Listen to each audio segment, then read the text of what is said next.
Right here this half hour, it's a phrase many businesses do not even like to say, red tide, because the impacts of red tide on tourism can be devastating. Some Bay Area beaches already seeing varying levels as Florida Fish and Wildlife tracks blooms off our coast. Lots of red dots out there. ABC Action News reporter Heather Lee is here in studio with a closer look at it. Hey, Heather. Hey, good morning. So some areas are seeing it worse than others, but of course with water and wind, these blooms can move. All right, so here's a look at the map from FWC, and you can check this anytime before you head out to the beaches and know exactly what to expect. Right now, the worst of it for us is going to be in Sarasota County. You can see right here those red dots. And then if you head a little bit more north, closer to Manatee and Pinellas, that's when you're going to see the low to medium levels. Now, Clearwater Beach, one of our most popular tourist destinations, especially around spring break, seems to be in the clear right now. We spoke to Jasmine Collins. She runs Way2go Rides on Clearwater Beach. It's a transportation service.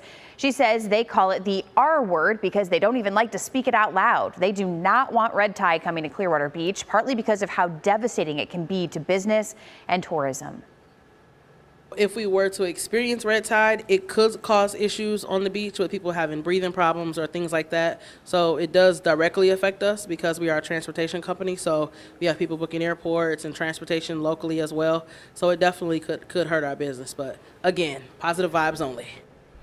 Well, she says hurricanes are obviously the big thing they worry about down here, but red tide is a very, very close second, and the two go hand in hand sometimes because according to NOAA, red tide is typically determined by ocean circulation, and after a hurricane, the conditions can be just right to spur a bloom. Now, we spoke to a man visiting Passagrow with his family.